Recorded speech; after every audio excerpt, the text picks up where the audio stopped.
Hi, this is for Kevin. When are we going to get our Falcon Bucky road trip movie? Wow, yeah. That's a good idea. Okay, so Falcon and the Winter Soldier episode 5 is probably the best entry in the series so far, and throughout this video we're going to be breaking down the story, Easter eggs, things you missed, and giving our theories on where the show could be going for the finale next week. We're also going to be discussing whether the big super duper hyped up cameo was worth the speculation or not, our review of the show so far, and behind the scenes stuff over where things could be going in the future. Now episode 4 was called The Whole World Is Watching, and huge shout outs to Emma Louise on Twitter for pointing out that this is something that was chanted during the trial of the Chicago 7. We followed Sam, Bucky and Zemo as they tried to track down the Flag Smashers, and along the way they met up with the new Captain America and his best buddy Battlestar. Bucky was given a deadline to hand Zemo over to the Dora Milaje so they could nail him, but after he palmed the deal off, they disarmed him, eh? Now Zemo was able to escape, and the episode culminated with someone who'd looked up to Captain America his entire life, looking up to him in his death. Now this moment was very much a parallel to the ending of Civil War. In that, Cap smashed the shield down on Tony, but rather than killing him, he decided to walk away. Juxtaposing this, John let his anger get the best of him, and this led to the shield being covered in blood. The legacy of Captain America was now tarnished, and episode 5 heavily tackles the fallout and aftermath of this action. We're going to be breaking it all down, but if you enjoy the video then please smash the thumbs up button like John Walker smashed that flag smasher, and make sure you subscribe to the channel for videos like this each and every day. With that out of the way, thank you for clicking this, now let's get into the video. Okay, so episode 5 is called The Truth, and it certainly brings a lot of light to not only the super soldier serum, but America's actions as a whole. John sees the truth of what he must become, and Sam learns of what really happened to Isaiah Bradley, making him wrestle over whether to become Cap or not. Racking in at 61 minutes, it's the longest Disney Plus show episode that we've ever had. In the beginning, Walker flees the scene of the crime and he gets flashes of Hoskins, which I think calms him down. Lamar was the one that was always keeping him down to earth, and even in death, the memory of him does too. His family later send Walker off in a certain direction, and it's clear that he very much holds onto him as a guiding force. As we learned from Erskine, the super soldier serum simply amplifies what's within, so good becomes great and bad becomes worse. The aforementioned Civil War parallels continue, where we join Sam and Bucky who show up at the location. This heavily mirrors the scene in that movie when Bucky, Sam and Steve met in a garage, hoping to snap the other out of the hypnotic rage that he'd had induced. Both scenes are somewhat dealing with the public outburst by a super soldier, and on top of this I think the stance 2 mirrors the final battle of that movie. This is namely the way things are shot, and how it's pretty much a 2-on-1 situation involving Bucky and Captain America, as well as a normal person who uses machines to give them enhanced abilities. The fight scene is awesome, and the fact that John is able to hold his own against both of them is a testament to how dangerous that he is. Even before the super soldier serum, this guy had been awarded the Medal of Honor 3 times, and with the enhancements on top, he's pretty much unstoppable. George Lucas pops up to say it's like poetry they rhyme, because we end the fight with Walker on top of Sam, again calling back to the final fight in Civil War in which Cap bested Tony. Walker says, "I am Captain America," a line he repeats throughout the episode, and he goes to do the shield slam once more. This shows he doesn't really regret doing what he did to the Flag Smasher, and will continue to get worse and worse if they don't stop him. The pair managed to beat him by breaking his arm, and Sam takes the shield, using it for the first time to bring a bad guy down. Bucky drops it for Sam, and then walks off, further calling back to how Steve and he did it with Tony. Even the music cues are the same, and it brings everything full circle from what is probably in my top 3 favourite Marvel movies. Sam clearly realises the responsibilities that he now has, and knows that if he doesn't bear the shield, then someone else likely will, and they could be much worse.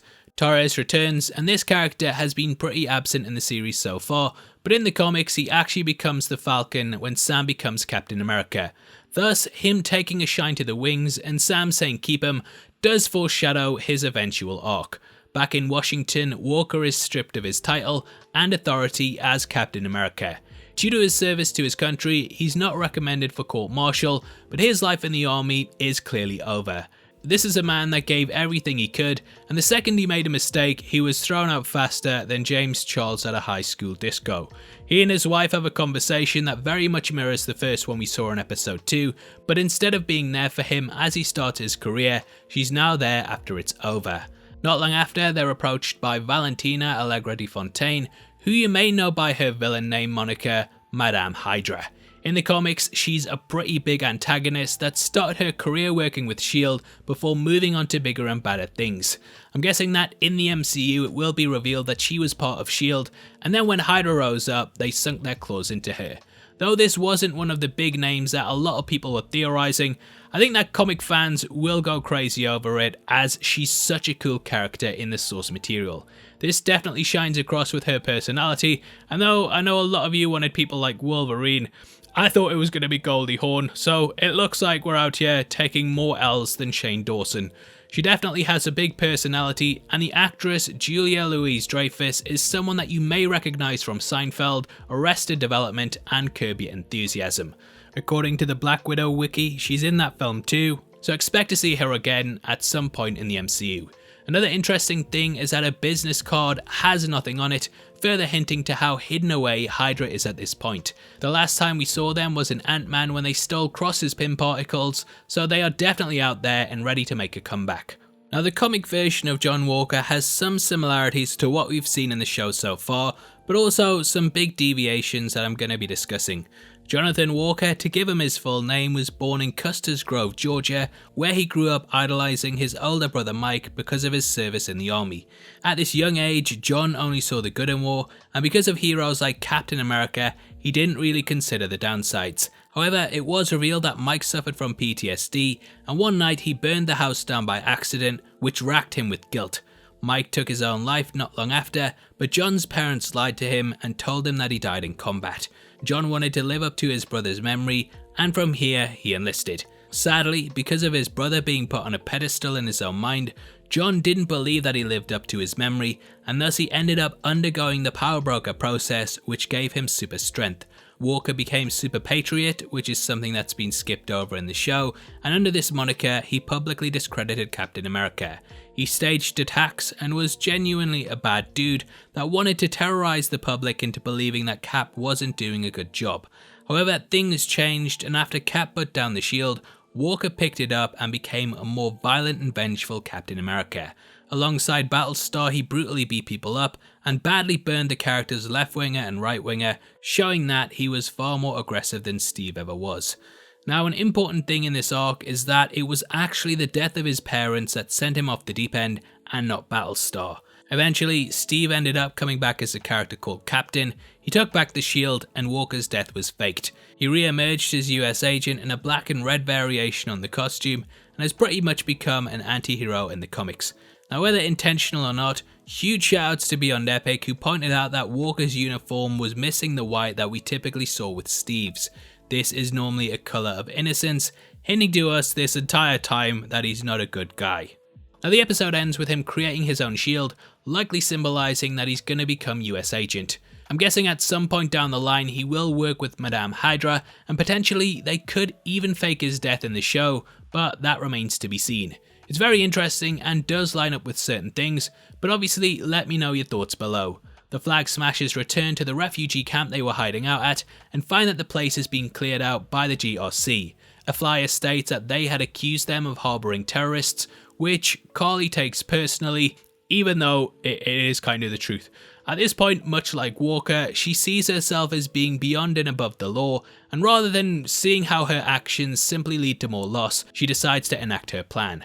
As predicted, Zemo escaped and fled to the Sokovian Memorial, a location he mentioned at the end of episode 3. I love how chilling this scene is between him and Bucky, and it's clear that Zemo tries to impart his beliefs into him. His mission the entire time has been to wipe out the super soldiers from the face of the earth, and though many suspect that he may be involved with the Power Broker, I think because of this he's definitely not. Zemo believes that because of Bucky's past that he will always resort to killing, and makes him think that it's the right path to take in order to handle Carly. However, Bucky shows he won't even kill Zemo, and instead hands him over to the Dora Milaje, highlighting that he is truly no longer the killer that he was made to be. Zemo is taken to the raft, which we know from Civil War is overseen by General Ross. In the comics, Ross actually recruits Zemo to join his group of anti-heroes, the Thunderbolts, and thus them selecting this location sets the team up. Sam returns to Isaiah Bradley, and we see his grandson Eli again, who becomes a young adventurer in the comic books known as Patriot. Bradley may have passed his abilities onto him genetically, and thus it could set up his appearance in the Young Avengers. Isaiah and Sam talk about the history of the Shield with one another, and if you check out our video on episode 2, you'll know how we discussed that his creation was a metaphor for the Tuskegee syphilis study. This took place between the 1930s up until the 1970s, and it centered around the US government wanting to study the long-term effects of the disease. Thus, they pretended to treat black people, but they simply injected them with placebos and allowed them to slowly die, all whilst letting them believe that they were cured. Isaiah actually mentions the 332, which could be a reference to the 332nd Fighter Group, which is a name that belonged to the Tuskegee Airmen, a group of black fighter pilots. Now, I know that there's a number of people out there that will be annoyed at how quote-unquote woke this stuff is, but if you look back on the history of Captain America, he's always been someone that's discussed controversial topics. Hell, even the famous cover of him punching Hitler was released before America joined the war, and even back then, a lot of people were angered by it. Captain America is not an apolitical character, and off the top of my head, I can't actually think of anyone in the comics that's more based in politics than he is. The legacy he left has clearly destroyed several lives, including Isaiah, who was jailed and kept from speaking to his wife, who died whilst he was in prison. We discover that he and his unit were injected with what he believed was a tetanus shot, and this lines up a lot with the comics. In those, it was actually Nagel that did this, and though we know from the timeline that this wasn't the case in the show, it does make sense to have these characters coming back to tell this story. Isaiah saved his squadron similar to what Steve did in the first Avenger, but whereas he came home as a hero, Isaiah was experimented on for 3 decades. It's a heartbreaking and harrowing tale that discusses why we've only heard about Isaiah now, as he was declared dead. He discusses the erasure of black history over the last 500 years and states that no self-respecting black man would ever be Captain America because of this. This is the talking point that has often been brought up with black soldiers, most famously Muhammad Ali, who refused to fight in Vietnam because he didn't want to put his life on the line for a country that didn't view him as an equal citizen. Sam would very much become a tool rather than simply being a person, and if they were willing to cast out Walker after he served his use, you can bet that the same thing would happen with him. It's a tough conversation for Sam to hear, and he returns home to his sister and nephews. The show really scales back and focuses on him fixing his family boat, which sort of acts for a metaphor for him fixing his mentality. Bucky, aka Mr. Steelio's sister, arrives with a package from Wakanda in a suitcase, which is a similar aesthetic to the one that Tony had in Iron Man 2 and the one that the Tesseract was carried in. The pair fix up the boat, and Sam reluctantly lets Bucky stay the night. Just a word of warning though, yeah, be careful with your sister, mate. Now these quote-unquote fixing scenes tend to only happen in Iron Man movies, but whenever they're used, they're very much put in place to strengthen a character and symbolise them rebuilding. I very much get this idea from these moments, and it's all building towards Sam opening up that case. Elsewhere, Walker visits Battlestar's parents, and huge shoutouts to Wyatt Russell for completely knocking it out the park throughout this episode. Whereas the government have shunned Walker because he avenged his friend, it's clear that others, including Hoskins' family, appreciate that he was willing to step over the line to get what they see as justice. It further hammers home in his mind that he is the hero that the world deserves, and though he's not the one it needs, he's willing to still be there, setting him off on a path to become a different kind of hero. Ego's son, gets an ego, and he will be returning, which I am excited to see. Now we jump to Sharon Carter on the phone, and shoutouts to all my people who watch these shows with closed captions on, as through this we discover it's Batroc on the other end. She says that she can pay him double this time, seemingly confirming that she was the one who gave him the money to kidnap the US soldier in episode 1. It does seem to set up that she is the power broker, but I am still in two minds about this, as Zemo did state he knew him before Civil War, which, if we go back to, was when Sharon was Agent 13. She also let Nagel die and was willing to kill her own men, which doesn't make sense if she is indeed the villain. Therefore, I believe that she's actually just working for the power broker and that she has her own plans. From the trailers, we know that Sharon is involved in the attack on the GRC next week, but how it pans out is going to be interesting to see. Sam starts to train with the shield, and he says it feels weird, which is a callback to the end of Endgame. The pair discuss the symbolism of a black man being handed the shield, and you might even remember that it was controversial amongst some fans after the end of Endgame. As always, there was the get woke go broke commentary by people who completely overlooked that it happened in the comics, and I appreciate that they have this sort of meta commentary here. Sam gives Bucky some tough love, and though Mr. Nakajima isn't mentioned, he's clearly hinted at because of the closure comment. Bucky of course killed his son, and he doesn't know what happened, but he decides to get people to forgive him so he can forgive himself. Sam realizes that he and his people have fought for so much, and like the boat, he refuses to let it go and thus decides to become Captain America. He picks the shield up similar to what he did at the start of episode 1, but this time instead of handing it over, he starts training much like how we saw Walker doing in his propaganda video. We're gonna need a montage, and Sam slowly gets adept at using the shield. Elsewhere, Batroc meets with the Flag Smashers, and he has a package for them. Again, the Power Broker has been hunting for them this entire series, and thus I think that if it was Sharon, that she would simply have him take them out if she was behind it all. However, it does seem like she wants Batroc to kill the Falcon, showing that she can't be trusted.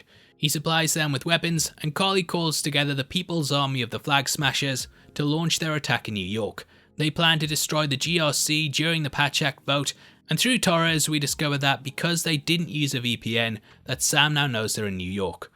Anyone else think this would have been the perfect video to have a VPN sponsorship in, or is it just me? Well, it isn't just me, as now's the perfect time to tell you this video is... I'm just kidding. Now Sam opens the case, likely seeing his white Captain America uniform, which was used in the comics. Cut to the post-credit scene, and we see Walker building his own shield. In the episode 5 and 6 trailer, we actually got a look at this, and though we theorized it might be the original one from Endgame, he's made it from the ground up.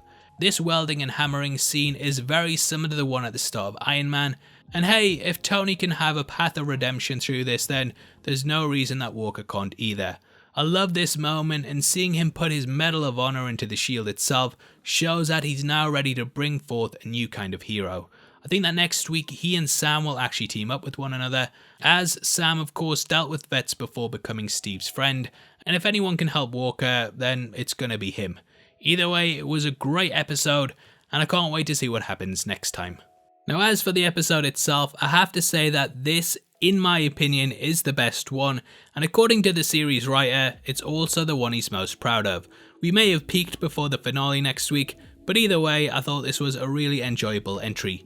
Now as for the season as a whole, I think this kinda highlights some of the issues that I have with it. On Tuesday, I did a big live stream with Josh from Den of the Nerds, in which we discussed some of the cut plot lines from the show and our general thoughts on it. Now one of the big things that came up was that we find Walker a far more interesting character than Carly is. On paper, I can see exactly why they chose her as a somewhat antagonist slash anti-hero, as she's very much an opposite to the US military.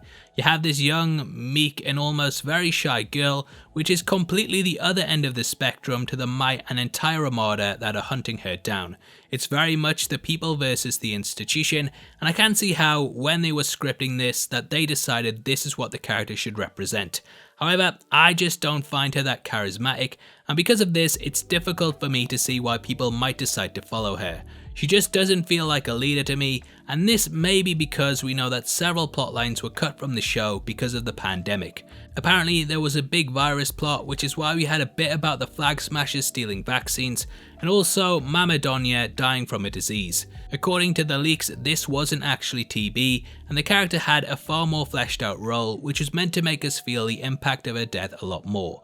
I think on rewatches you can kinda tell, but I do want to say that I still think Marvel have done a great job of crafting a coherent storyline, even with a big arc missing from it. Although I constantly sound like I'm crapping on the show whenever I do these review bits, I do still really like it, and I feel like it's flying high as a flagship title on Disney+. That lets us know these shows are going to have a high level of quality and acting within them. I think that the more I've seen of Wyatt Russell, the more I've realised how good his performance is, and though I can't really co-sign the character's actions sometimes, I think that's the sign of his acting elevating the role to someone we've grown to love to hate. This was an episode that added even more to that, and I think it's at the point now where he's going to be the most memorable thing about it when we look back on the show in several years. Anthony Mackie and Sebastian Stan are of course great too. I don't want to sound ungrateful, as this is a really good show that feels mature in its handling of certain topics and talking points. Again, another great episode in the series, and I do like it, yeah, I do, I promise. Now, going forward, we have a lot to talk about in regards to the future of the Marvel Universe. Firstly, there are some cool little things to talk about from an interview with Wyatt Russell with the BBC that does sort of tease what could be happening next time. Have you ever actually met Chris Evans? Because if you were ever side by side on a photo, that would break the internet right now. Would it? For sure. Have I ever met Chris Evans? I think I have. I don't think I've like shook his hand, met him, but I think I've walked by him somewhere and like made eye contact. And that doesn't count as that counts as like being a stalker. That doesn't count as meeting anybody. But I guess it would. You just gotta wait till the end of the series, and then everybody will be like, "Oh, wow, love it, hate it." I don't know. They'll react, that's for sure. Yeah. Now, because of this, the internet is suspecting that Chris Evans is going to feature at the end of the series, and that he might even end up coming face to face with Walker. I'm not really sure on this, as Wyatt does say he's not really interacted with him that much, which I think he would have if they were on set together. A big question still remains over what exactly has happened to Cap since the ending of Endgame, and many of us want to know whether he's going to feature in the series or not. I think it would be great if he was, but as always, don't get your hopes up yet. Don't, or I'll kick off. Now, the set of Spider-Man No Way Home has shown that the shield is going to become a big prop in the MCU going forward, as there was a bus stop sign posted that had the Statue of Liberty holding it up. The advert says, "Meet NYC's newest and tallest Avenger," with the hashtag NYLibertyAvenger on the bottom of it. Now, Charles Murphy has reported that the location will feature in the backdrop of a key scene, and I'm guessing that they'll CGI the shield onto the statue, and that it could be a big set piece, or even just something to show that New York has rallied together. Maybe after the events of the series, we'll see how the shield truly becomes a symbol of good once more, and this brings the world back together. I'd love to see that, and after all our heroes have been through, they do deserve some time of people just saying, "Yeah, you are good people, well, we don't hate you." Now, obviously, I'd love to hear your thoughts on the episode, our review, and what you think will happen in the finale. As a thank you for interacting with the video, you'll be entered into a prize draw on the 30th of April, in which we're giving away 3 copies of Zack Snyder's Justice League in 4K. All you have to do to be on the chance of winning is like the video, make sure you subscribe with notifications on, and drop a comment below with your thoughts on the episode. The winners of last month's competition are on screen right now, so if that's you, then message me on Twitter at Heavy Spoilers. If you want something else to watch, then make sure you check out our breakdown over whether we think John Walker and Io were right, which will be linked on screen right now. We've discussed some of the most controversial talking points from the last episode, so it's definitely worth checking out if you want to know more. With that out of the way, thank you for sitting through the video. I've been Paul, and I'll see you next time. Take care, peace.